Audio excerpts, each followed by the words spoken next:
Shalom y saludos hermanos y hermanas en todo el mundo. Les damos la bienvenida a la discusión de hoy con el Dr. Corman, quien nos acompaña desde Israel. Hola Baruch, ¿cómo te encuentras hoy? Shalom Cristian, me encuentro muy bien. ¿Y tú? Bien, muy bien. Alabado sea el Señor. El día de hoy estaremos discutiendo un tema de verdad interesante. Creo que el tema de hoy definitivamente es uno de los más debatidos entre los líderes. Sin embargo, antes de que nuestros oyentes empiecen a hacer comentarios, recomendamos que cuando analicen el tema de hoy, que tiene que ver con si el rapto será antes, durante o después de la tribulación, o si existe otra posición que pudiera ser muy apropiada también, nos permitan compartir estas escrituras con ustedes y luego hagan su propia investigación. Desafortunadamente, la mayoría del tiempo, muchas personas simplemente defienden una postura pre, media o post-tribulacional, basado en lo que han escuchado de otros.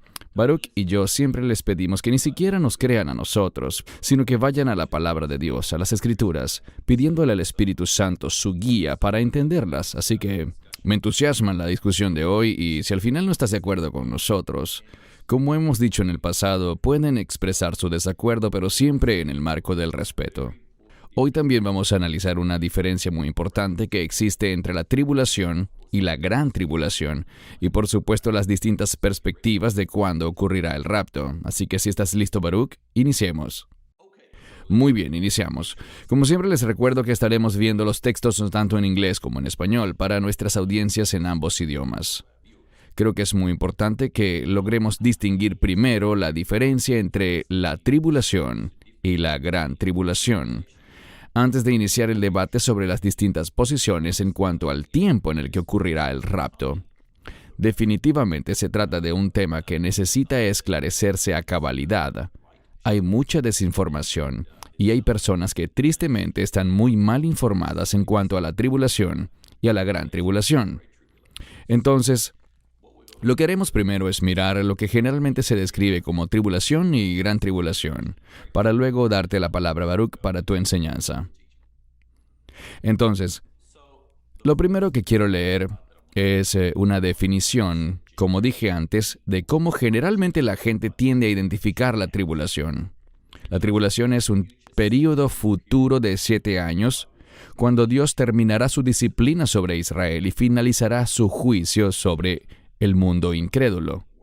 La Iglesia, compuesta por todos los que han confiado en la persona y obra del Señor Jesús para salvarlos de ser castigados por el pecado, no estará presente durante parte de esta tribulación.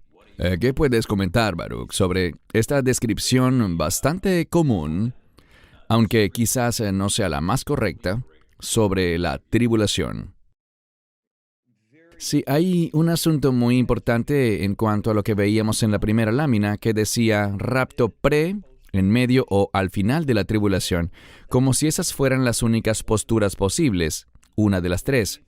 Lo que yo creo bíblicamente es que hay muchos problemas con estas posturas. En primer lugar, es incorrecto que solo pensemos en el rapto a la luz del período de la tribulación. En segundo lugar, al analizar esto, vemos que dice que se trata de un período de tribulación de 7 años. Bien, algo muy cierto es que existe lo que se denomina la semana 70 de Daniel, una semana bíblica en el contexto del profeta Daniel. No se trata de 7 días, sino de 7 años. Entonces, sí existe este periodo final de 7 años. La pregunta es, ¿debemos definir y entender el rapto a la luz de esos últimos 7 años? En cuanto a la tribulación, ¿es adecuado decir con respecto a estos 7 años, la semana 70 de Daniel, es correcto decir que todos los 7 años serán de tribulación? ¿Es apropiado decir que todas las cosas que estarán pasando allí son tribulaciones, originadas en Satanás u originadas en Dios? Cuando leemos esta descripción estándar, parece decir que la fuente que origina la tribulación es Dios, que Él está trayendo tribulación y castigo sobre Israel para disciplinarla y conducirla a la fe, y que en segundo lugar Él está trayendo juicio y tribulación sobre el mundo incrédulo. ¿Es correcto que digamos que Dios es la fuente de la tribulación en toda esta semana 70 de Daniel, en estos últimos 7 años? Entonces, ¿es Él la única fuente? ¿Es la misma gente la que sufre todo el lapso? ¿Sufrirá cada grupo el mismo tipo de tribulación? Hay un montón de preguntas que deben ser respondidas.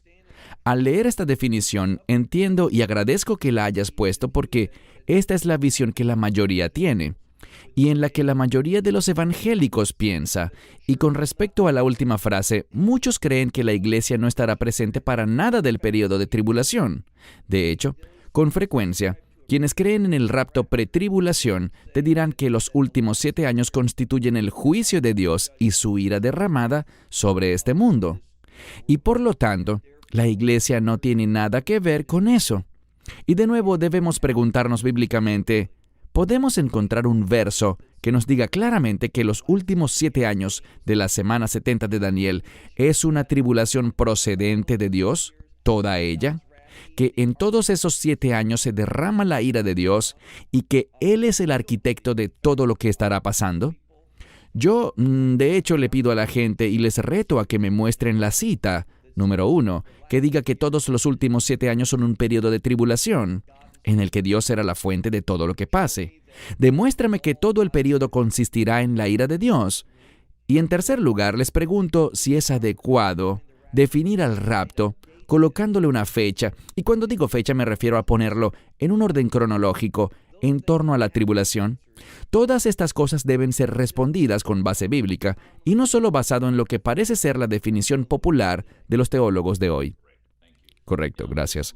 Ahora veamos, una vez más, ya tocamos este punto, pero ¿cuál es tu posición, Baruch? En términos de...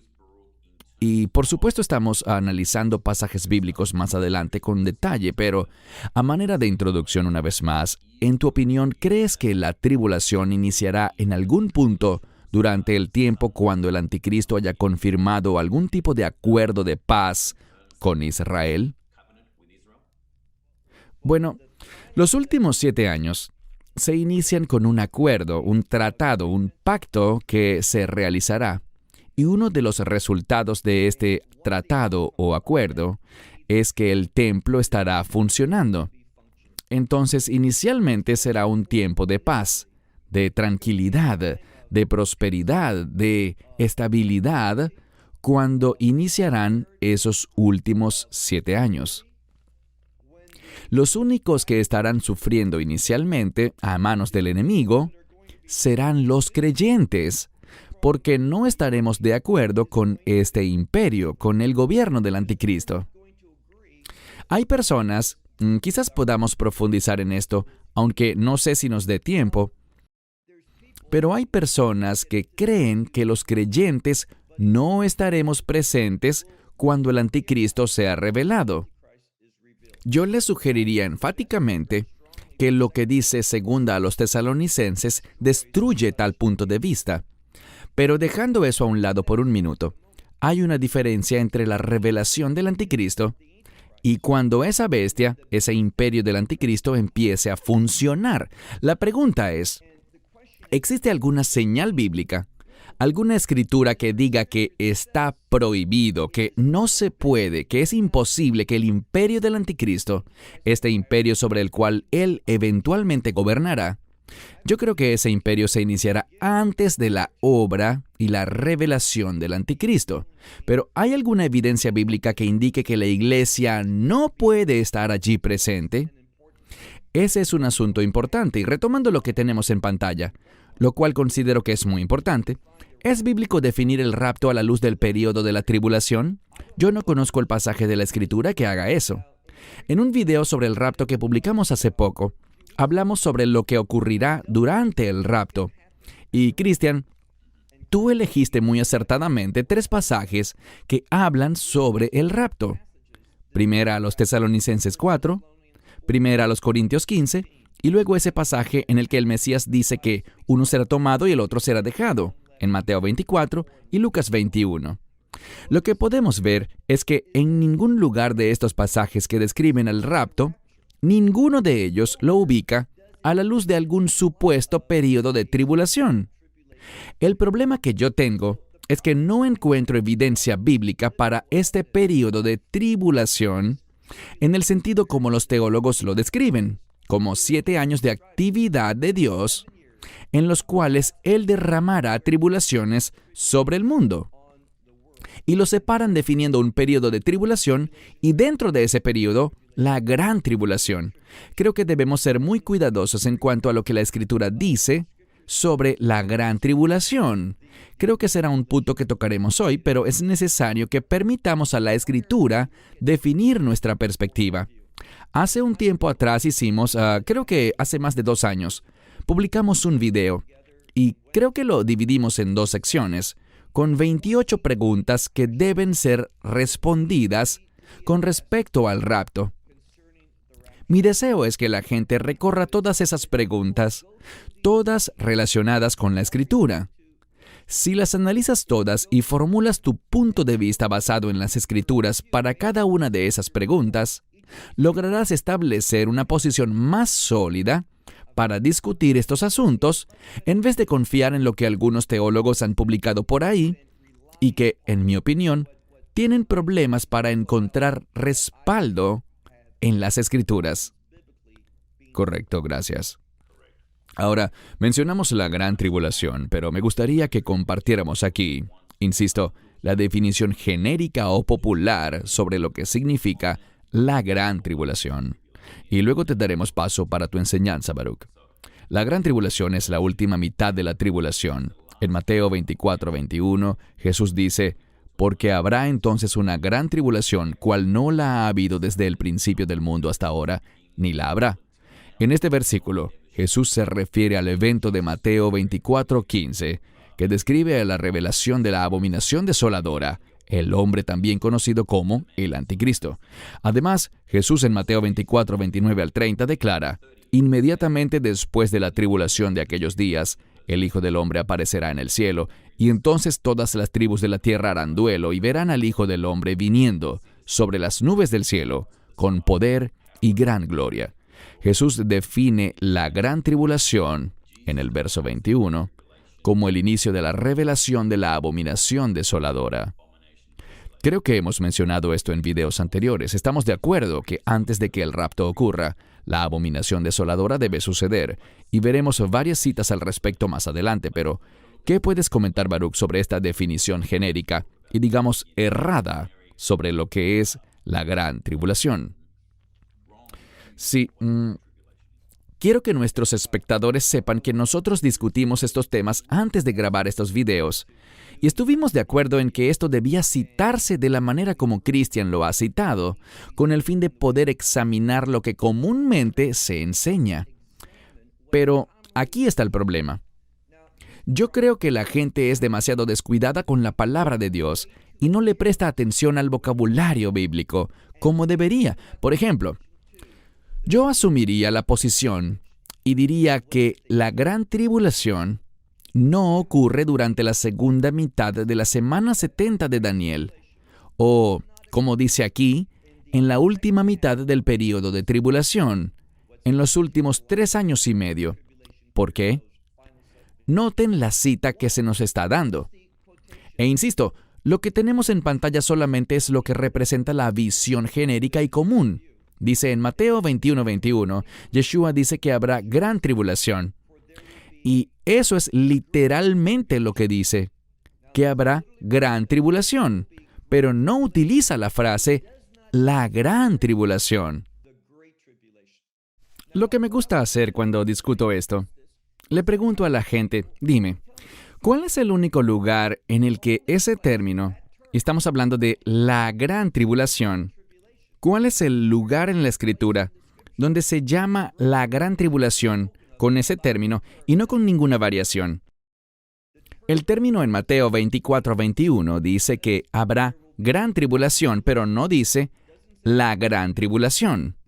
La gran tribulación tiene que ver con las personas que estarán sufriendo por su fe. ¿Dónde lo vemos? Bien, si lees en algún momento Apocalipsis capítulo 7, solo tenemos que abrirlo muy brevemente para poderlo ver con claridad.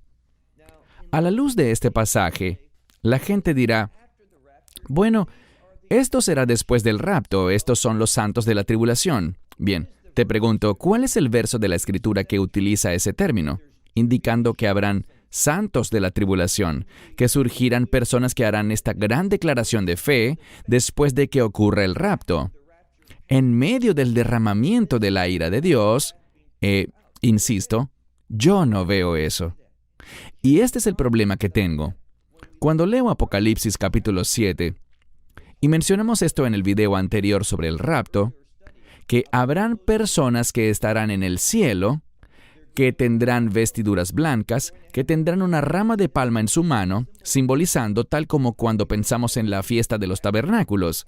La rama de palma es un símbolo de dependencia de Dios, de confiar en Dios. Y dice aquí que uno de los ancianos le preguntó, «Dime, ¿quiénes son estos vestidos con vestiduras blancas y de dónde vienen?» Así que uno de los ancianos le pregunta esto a Juan, y Juan le dice, «Señor, tú lo sabes». Entonces leo, él me dijo, «Estos son los que han salido de la gran tribulación». Entonces se trata de las personas que están en el cielo, con quienes Dios está complacido. Lo que descubrimos es que nada se dice aquí indicando que esto ha sucedido después del rapto. ¿Por qué? Bien, un verso de la Escritura que sé que discutiremos es fundamental. Primera a los Tesalonicenses 5:9, que dice que no hemos sido destinados para la ira, sino para obtener la salvación. Entonces creo que todos estaremos de acuerdo con que debido a Primera a los Tesalonicenses 5:9, la iglesia no estará aquí presente cuando la ira de Dios caiga. El problema es que cuando leemos Apocalipsis 7, notamos algo. Si regresas al sexto sello, encontrarás que el sexto sello anuncia la ira del Cordero, la anuncia. Pero cuando llegas al capítulo 7, la ira no ha iniciado aún. No se trata de mi interpretación, es claramente lo que dice el texto. Después de estas cosas, leyendo Apocalipsis 7:1, después de estas cosas vi a los 4 ángeles de pie sobre los 4 extremos de la tierra, deteniendo los 4 vientos de la tierra, para que el viento no soplase sobre la tierra, ni sobre el mar, ni sobre los árboles. Luego vi a otro ángel que subía del este, el este usualmente es sinónimo de juicio, que tenía el sello del Dios viviente y clamó a gran voz a los 4 ángeles a quienes se les había dado el poder de hacerle daño a la tierra y al mar.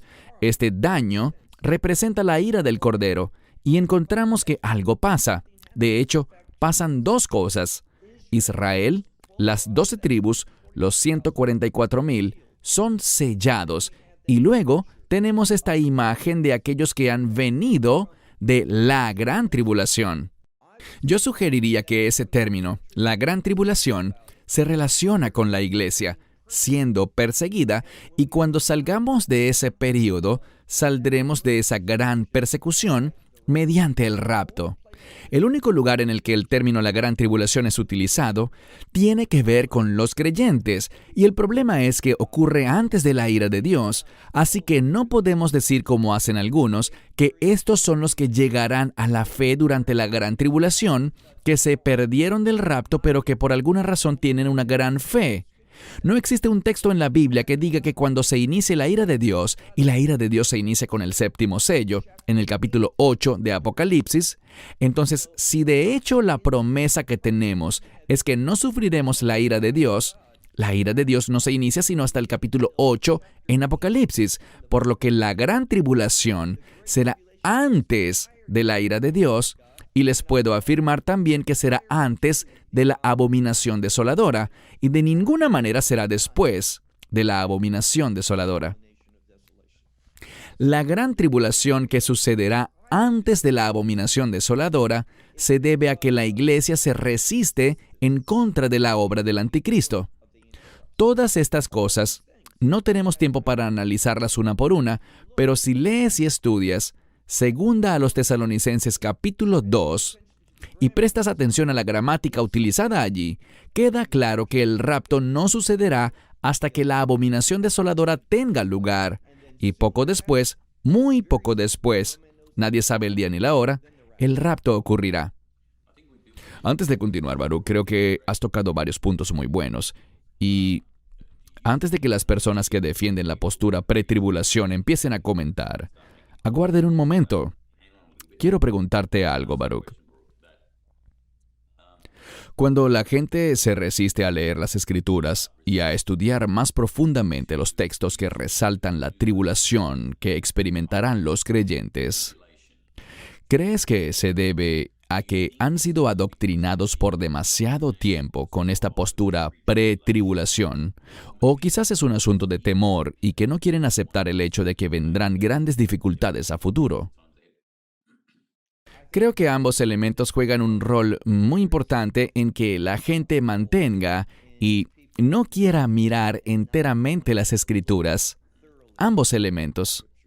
Siento que ambas son observaciones muy acertadas y creo que tienen un papel muy profundo en la perspectiva de la gente. Ok, lo que haremos ahora, antes de iniciar el análisis de los puntos de vista, es leer este pasaje del que hablamos anteriormente y que menciona el rapto. La razón por la que veremos esto primero es porque en el reciente video que publicamos, sorprendentemente hay personas que seguramente ni vieron el video completo, pero sus comentarios simplemente dicen que el rapto no es bíblico y que no aparece por ningún lado en la Escritura. Así que leeremos esto primero para que la gente lo lea por sí misma. Y esto es un claro pasaje sobre el rapto o el harpazo o el arrebatamiento. Primera a los Tesalonicenses 4 del 13 al 18. Pero no quiero, hermanos, que ignoréis acerca de los que durmieron, para que no os entristezcáis, como los demás que no tienen esperanza. Porque si creemos que Jesús murió y resucitó, así también traerá Dios con él a los que durmieron en Jesús. Por esto os decimos por palabra del Señor, que nosotros los que estamos vivos y permanezcamos hasta la venida del Señor, de ningún modo precederemos a los que durmieron, porque el Señor mismo, con voz de mando, con voz de arcángel y con trompeta de Dios, descenderá del cielo, y los muertos en Cristo resucitarán primero. Entonces nosotros, los que estemos vivos, los que hayamos quedado, seremos arrebatados juntamente con ellos en las nubes para recibir al Señor en el aire, y así estaremos por siempre con el Señor. Por tanto, consolaos unos a otros con estas palabras. No veo nada tan claro como este texto en toda la Biblia que nos hable del rapto. ¿Qué piensas, Baruch? Yo no encuentro una evidencia más clara en la Biblia que nos hable sobre el rapto, pensando en aquellos que dicen que el rapto no se menciona en ninguna parte de las Escrituras. Estoy totalmente de acuerdo. Esta frase, seremos arrebatados juntamente con ellos, es la palabra a la que te referías con esa raíz, harpazo. Este término habla, y lo mencionamos antes, de ser arrebatados rápidamente, velozmente, y la palabra también implica ser removidos. No se trata de quedarse en el mismo lugar, donde Dios nos protegería en medio de los problemas, sino que se trata de ser tomados y removidos. Muy importante. Estamos de acuerdo. Si alguien dice que el rapto es antibíblico, entonces ¿de qué evento se nos está hablando en este pasaje? Y también en 1 Corintios 15, en un abrir y cerrar de ojos seremos transformados y recibiremos un cuerpo nuevo. Es otra referencia a este mismo evento. También nos habla del rapto. Las personas que niegan el rapto y dicen que no es bíblico, no busco con esto sonar mezquino, pero son personas ignorantes de la palabra de Dios. Estos textos nos hablan de un evento y ¿tenemos que usar la palabra rapto? No, así es como se le refiere comúnmente, pero se trata del concepto de ser removidos de un lugar. Si lo que no les gusta es el término rapto, pueden llamarle seremos tomados y llevados y se nos dará un nuevo cuerpo y seremos transformados para el reino. Son libres de usar cualquier otro término que les parezca mejor, pero la Biblia sí utiliza esta frase que implica ser arrebatados, y la traducción en latín, como dijimos en el video anterior, la traducción en latín utiliza el término del cual obtenemos la palabra rapto. Simplemente significa ser removidos rápidamente. Gracias. Bien, veamos ahora la postura pretribulación. El pretribulacionismo enseña que el rapto ocurre antes de que comience la tribulación. En ese momento, la iglesia se encontrará con Cristo en el aire y luego en algún momento se revelará el anticristo y comenzará la tribulación. Según este punto de vista, la iglesia no experimentará nada de la tribulación. Avanzaremos para revisar las otras perspectivas y luego te daré de nuevo la palabra, Baruch. Ok. La postura de en medio de la tribulación enseña que el rapto ocurre en el punto medio de la tribulación.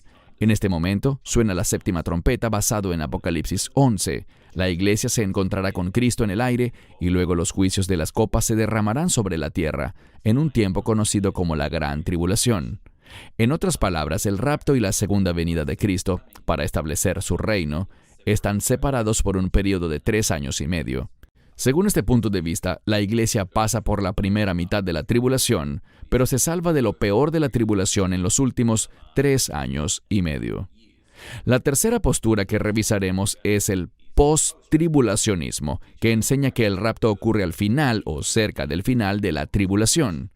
En ese momento la iglesia se encontrará con Cristo en el aire y luego regresará a la tierra para el comienzo del reino de Cristo en la tierra. En otras palabras, el rapto y la segunda venida para establecer el reino de Cristo ocurren casi simultáneamente.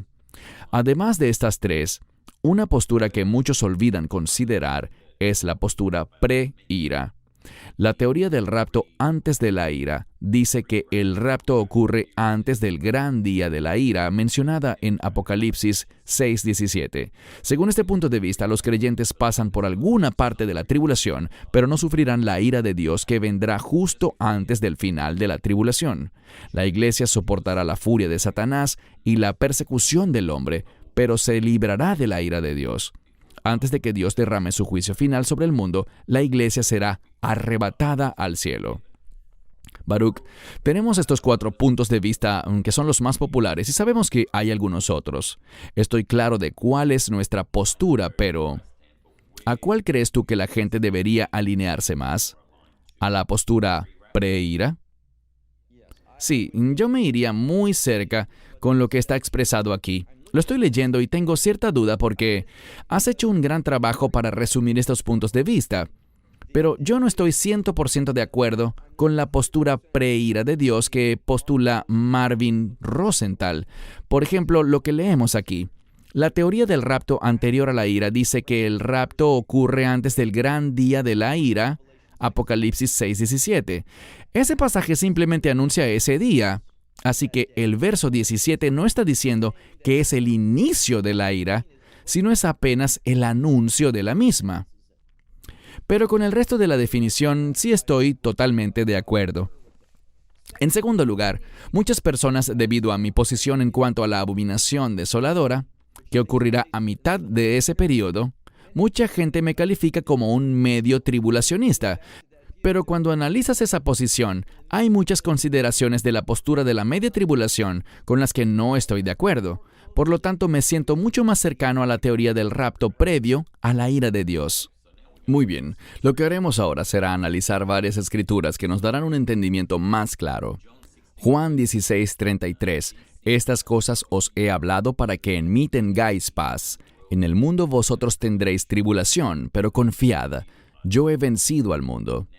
Ahora, algunas personas aseguran que esto tiene que ver con los últimos días, mientras que otros consideran que no es así, porque los creyentes siempre han tenido que enfrentar tribulaciones.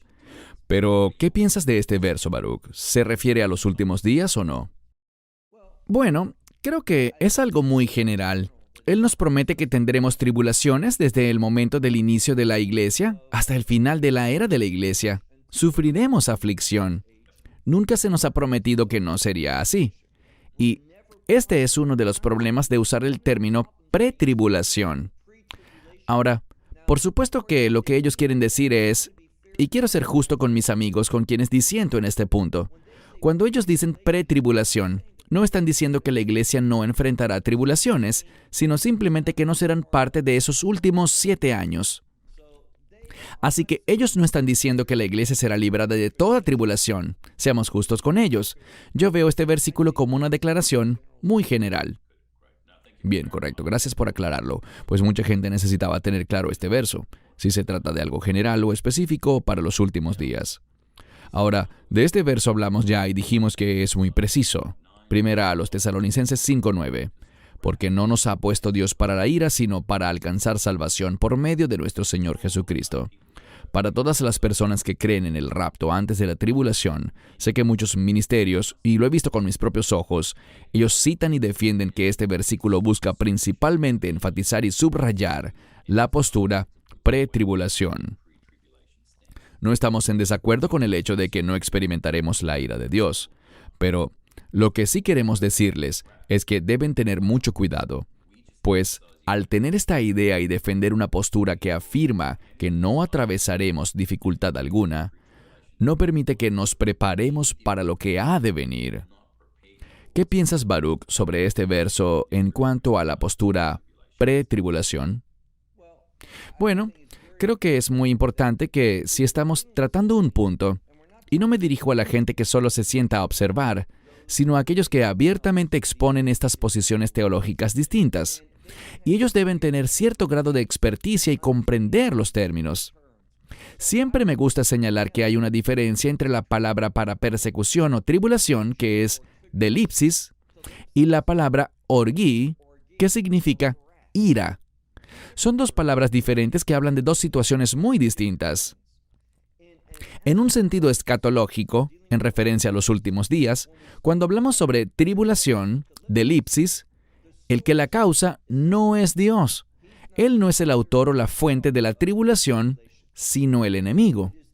Cuando llegamos al concepto de ira, Dios es efectivamente la fuente, el arquitecto, el origen de esta ira.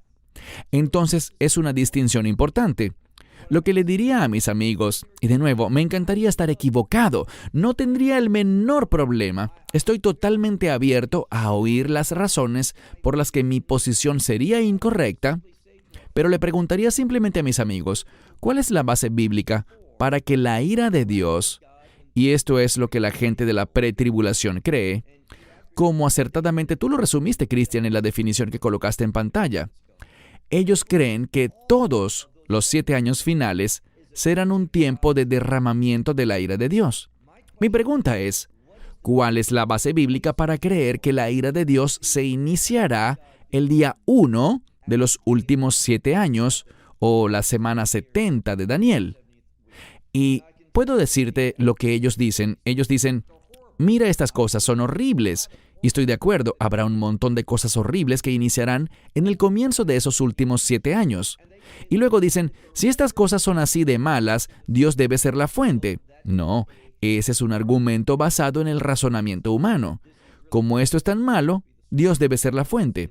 La Biblia no dice eso. De hecho, cuando vemos los juicios de los sellos, la fuente de esas cosas malas con las que se inician los últimos días, los juicios de los sellos, y el Mesías le dijo a la iglesia, el fin no ha llegado aún cuando vemos estas cosas, y hay una correlación entre lo que dice el Mesías en Mateo 24, del 6 al 8, y lo que vemos en Apocalipsis 6, 1 al 9 y al 10.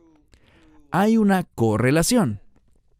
Estas cosas no se originan en Dios, sino que aquel que es llamado muerte, el que es seguido por la muerte, Él es la fuente de estas cosas. Dios simplemente le permite llevarlas a cabo basado en el cronograma de Dios y no por voluntad del enemigo. Debemos prestar atención a todas las claves bíblicas, estudiar y asegurarnos de estar enseñando con precisión lo que la Escritura dice sobre estos eventos. Amén, gracias. La siguiente escritura que leeremos está en 2 Tesalonicenses 2, del 1 al 3.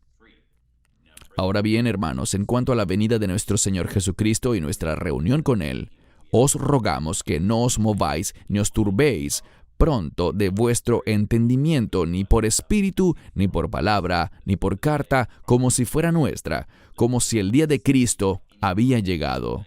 Que nadie os engañe de ninguna manera, porque no vendrá ese día sin que primero venga la apostasía, y se manifieste el hombre de pecado, el hijo de perdición. Obviamente aquí la apostasía se refiere a la gran caída de la que hemos hablado muchas veces, Baruch, y claramente dice que el hombre de pecado se ha revelado. Antes de darte la palabra, Baruch, algo que comentamos antes, pero quiero enfatizar. Mucha gente que cree en la postura pre-tribulación dirá que cuando aquí dice porque ese día, ellos siempre insisten en que se trata de la segunda venida de Cristo y que no se trata del rapto.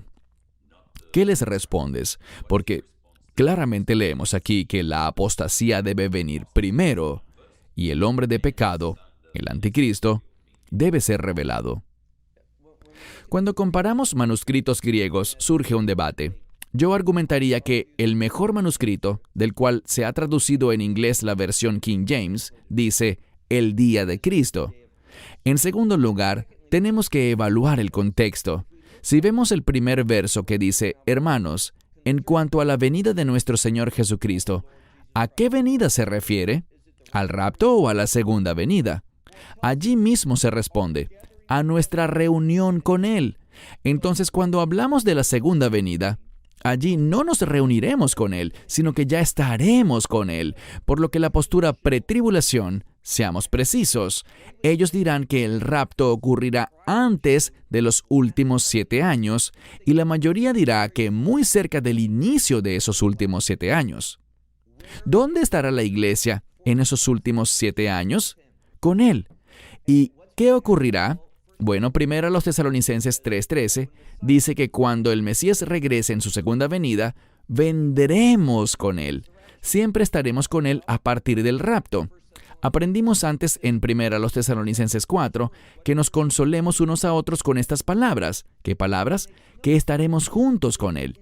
Entonces no tiene el menor sentido, es imposible pensar que este verso habla de la segunda venida porque desde el rapto estamos con Él. Este pasaje habla del rapto porque se refiere a nuestra reunión con Él cuando Él venga.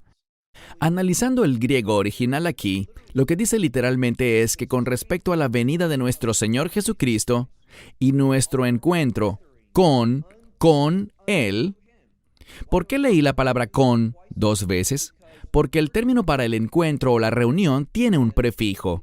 Es la preposición epi, que significa estar junto a algo.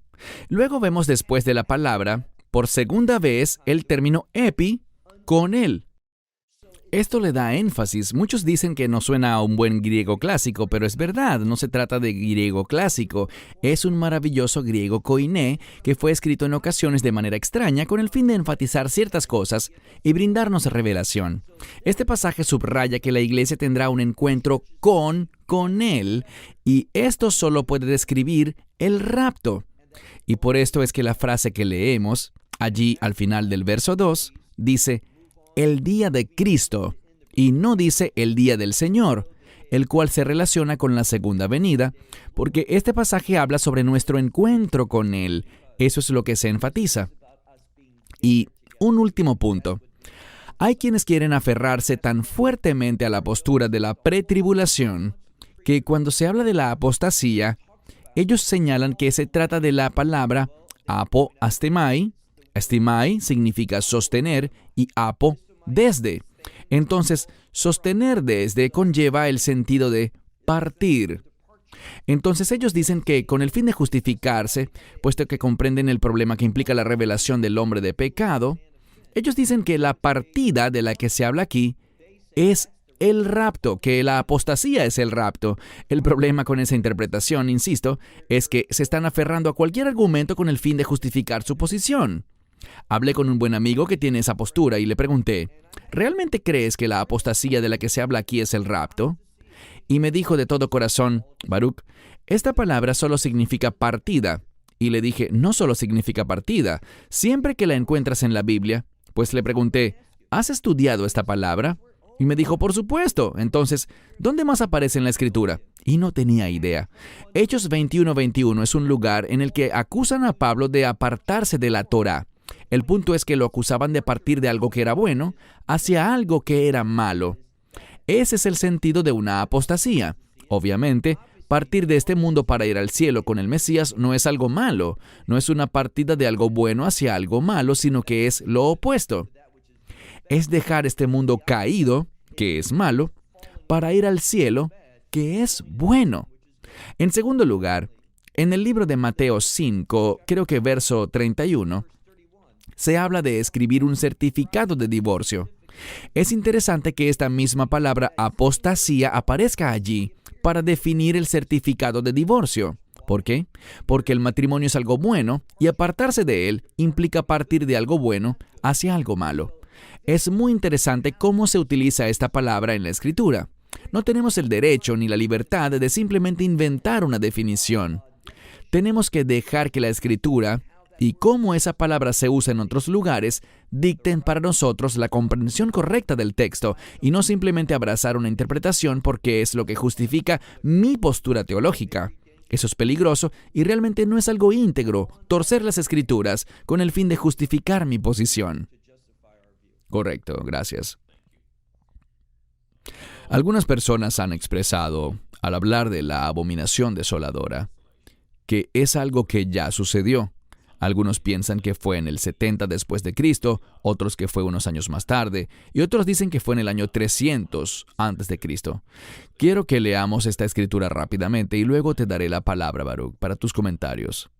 Mateo 24, del 15 al 31. Por tanto, cuando veáis en el lugar santo la abominación desoladora, de que habló el profeta Daniel, el que le entienda, entonces los que estén en Judea, huyan a los montes. El que esté en la azotea no descienda para tomar algo de su casa, y el que esté en el campo no vuelva atrás para tomar su capa.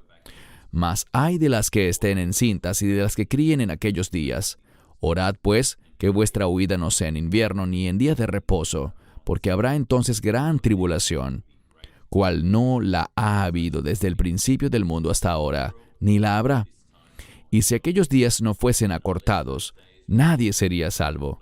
Mas por causa de los escogidos, aquellos días serán acortados. Y luego sigue hablando para advertirnos que si alguno dijere, mirad, aquí está el Cristo, no lo debemos creer. Muchas personas usan este pasaje para argumentar que este evento ya sucedió, la abominación desoladora. ¿Qué les responderías tú, Baruch?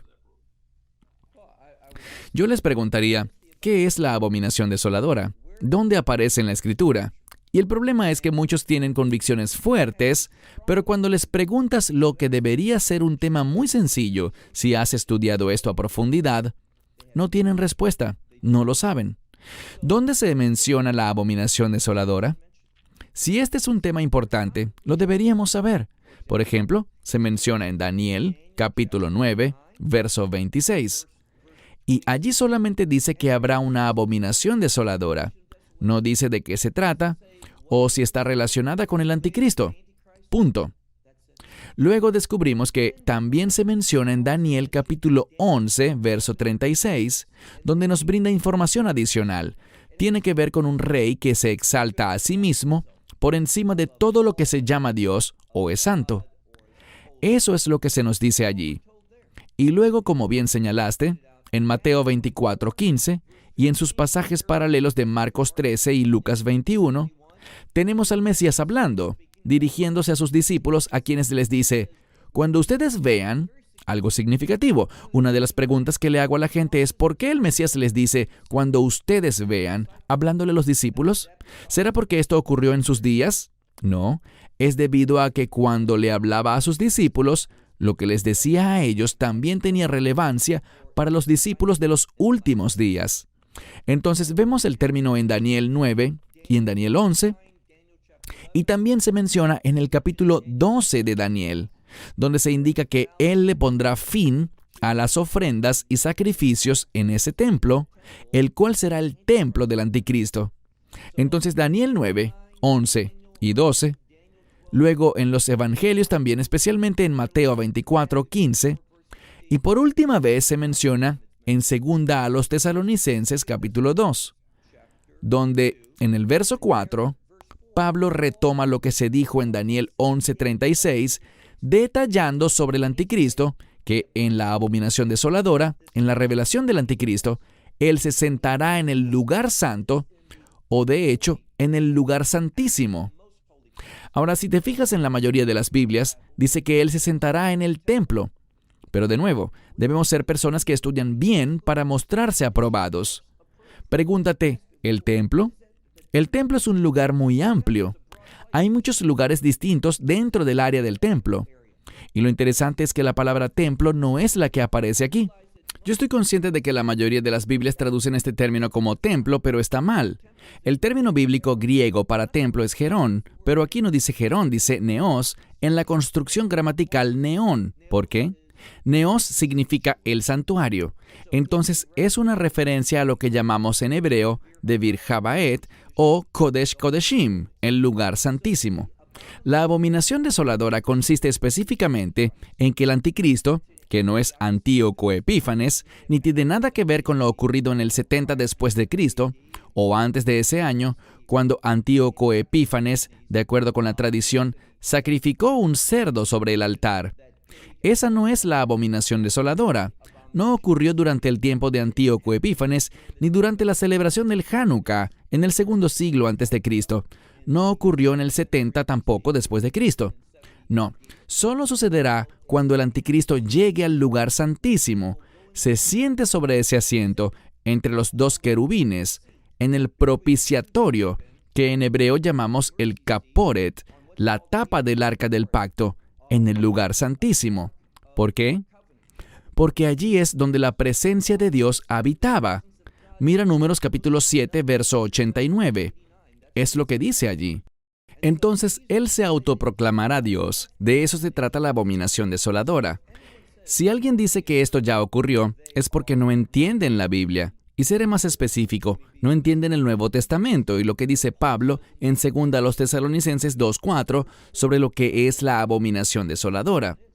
Resulta tan trágico que la gente escupa ideas y emita opiniones cuando realmente no entienden lo que la Escritura revela y enseña sobre este evento.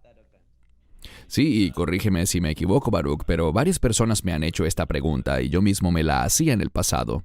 La gente que cree que esto ocurrió en el año 70 después de Cristo o en cualquier otro punto del pasado, de acuerdo a las distintas teorías, hay diferentes fechas, pero cuando ellos invocan estas escrituras para sustentar sus teorías, ¿no es una contradicción?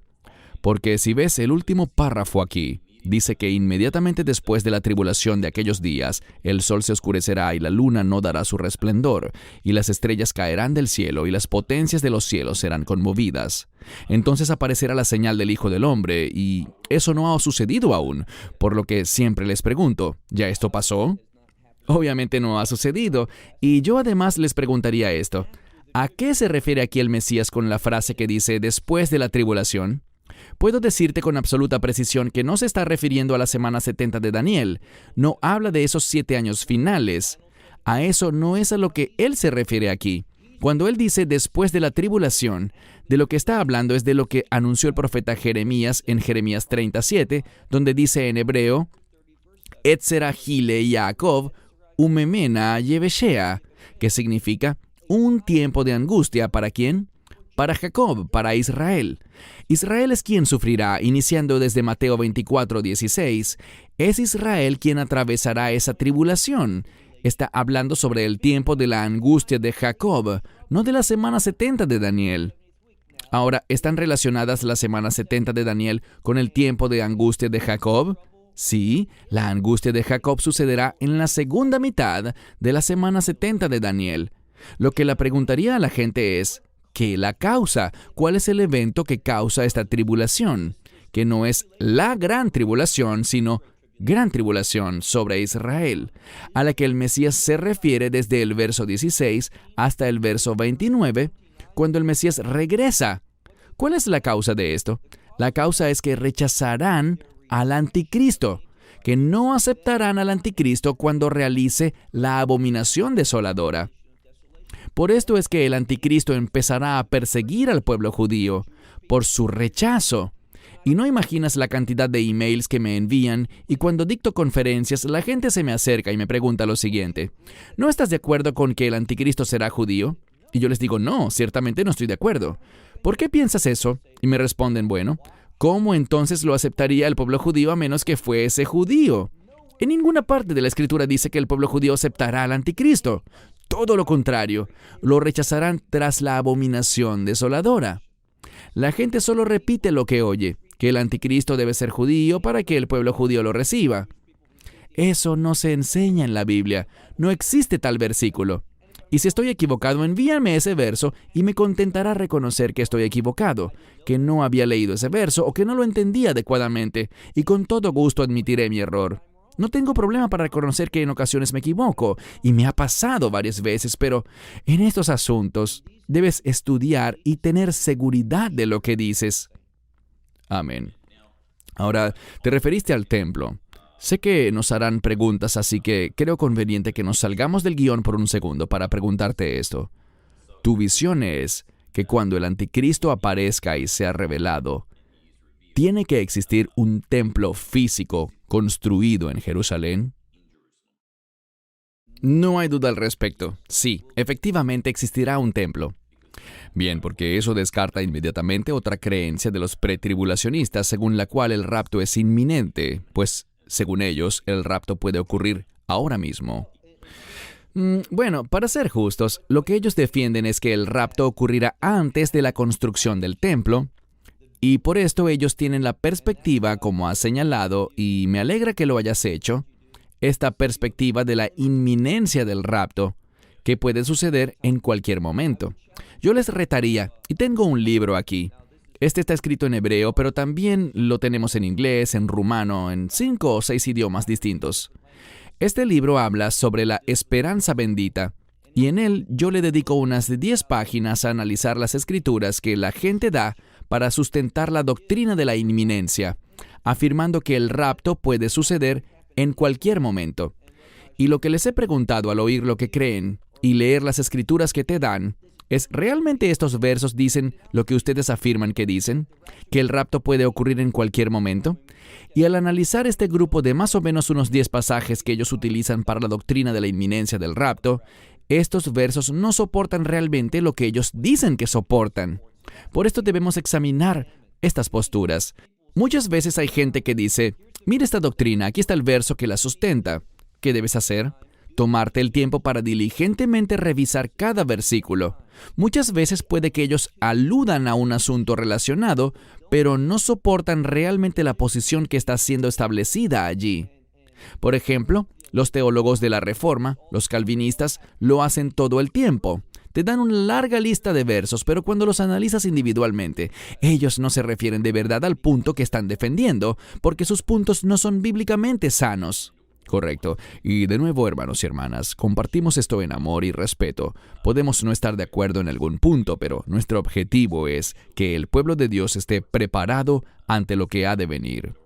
Se puede decir que mucha gente tiene fatiga del rapto, porque nos escriben correos diciéndonos que ya no pueden más, que han creído siempre que el rapto puede ocurrir en cualquier instante, y de eso se trata la fatiga del rapto. Trae desánimo y no nos permite prepararnos para lo que ha de venir. Así que continuemos. Desde tu punto de vista, Baruch, ¿cuál es tu comentario final una vez más para la gente? Y como dijimos, esperamos que la gente entienda nuestra intención con esto. Queremos enfatizar la escritura, que es la verdad, y más que todo que la gente esté preparada para lo que viene. Tus comentarios finales. Muy bien dicho. Ese realmente es nuestro objetivo. Y mi comentario final es: estudien a cabalidad. Está bien escuchar a otras personas, pero examinen lo que dicen. Vayan a las escrituras que te brindan y comprueben si de verdad soportan sus doctrinas. Y de nuevo, al pie de este video, en YouTube y en otras plataformas, estará el enlace para que descarguen el archivo de las 28 preguntas. Creo que la gente estará de acuerdo con que ellas son preguntas muy relevantes de cara al rapto. Son preguntas relevantes que ameritan una respuesta. Y no colocamos en la hoja la respuesta intencionalmente, pues queremos que ustedes lo examinen por sí mismos y no saquen una conclusión porque nos oyeron a nosotros decirlo o porque les dimos las respuestas a las preguntas, sino que queremos que la gente lidie con este asunto, pues no se trata de estar de acuerdo conmigo o con Cristian, sino se trata de estar de acuerdo con la palabra de Dios. No queremos forzarles a estar de acuerdo con nosotros. Lo que queremos es que estudien a cabalidad y que lleguen a la revelación bíblica. Y la enseñanza que les debe quedar no debe venir de un hombre, sino del Espíritu Santo. En oración, sumérjanse en la Escritura. Eso toma tiempo, esfuerzo y entrenamiento con el fin de examinar y llegar a la conclusión bíblica de un pasaje. Ese es nuestro interés, que estudien cabalmente las Escrituras por ustedes mismos, para que puedan quedar totalmente convencidos. Todos tendremos que rendir cuentas y todos queremos ser hallados fieles. Concluyo con esto.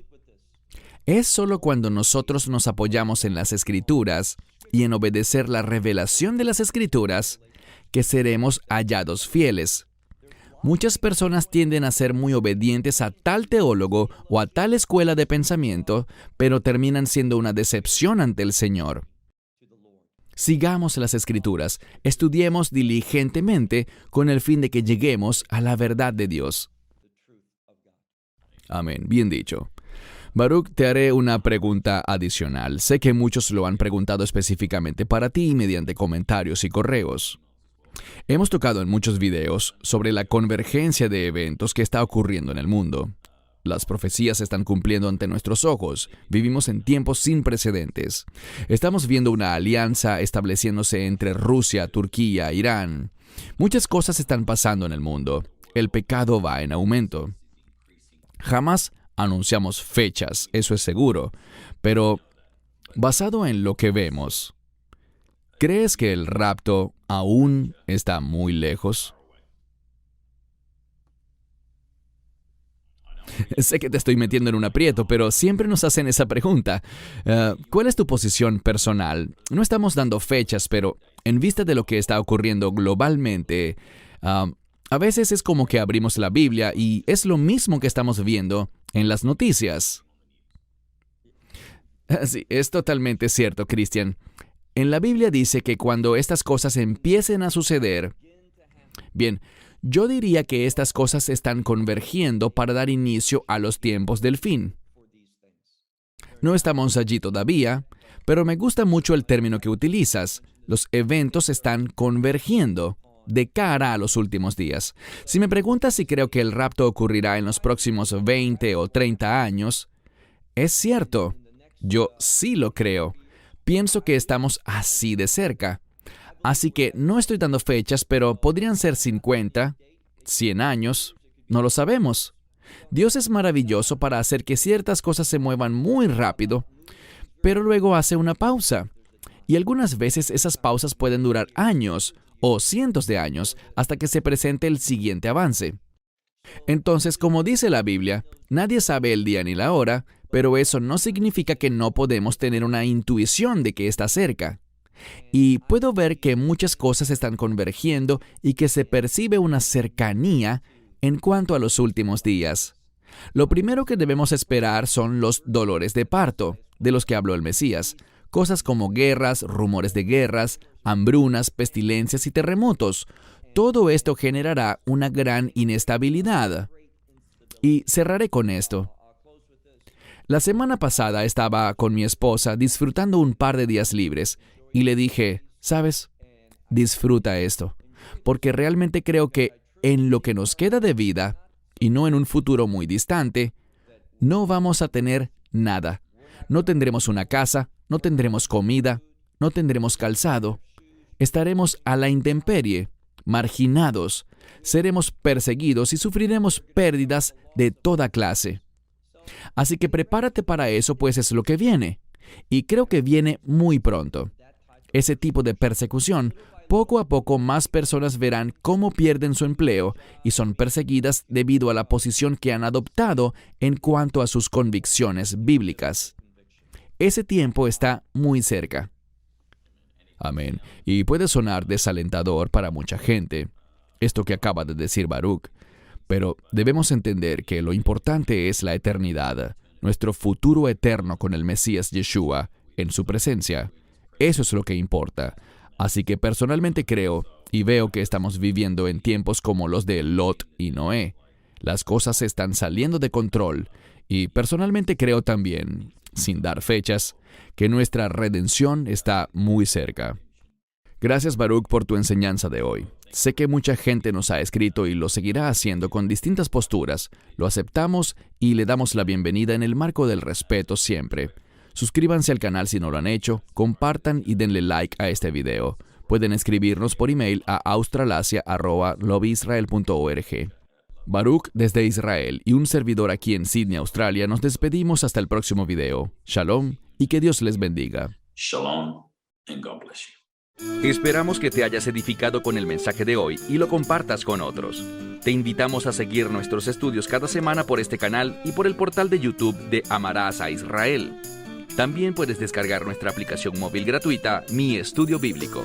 Finalmente, para obtener más información sobre nosotros, visita nuestra web amarasaisrael.org, donde encontrarás otras conferencias de Baruch en audio, video y texto. Hasta el próximo programa. Que el Señor te bendiga en Yeshua HaMashiach, Jesús el Mesías, mientras caminas con Él. Shalom desde Israel. Desde Israel. Desde Israel. Desde Israel. Desde Israel. Desde Israel. Desde Israel.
I'm a cascada.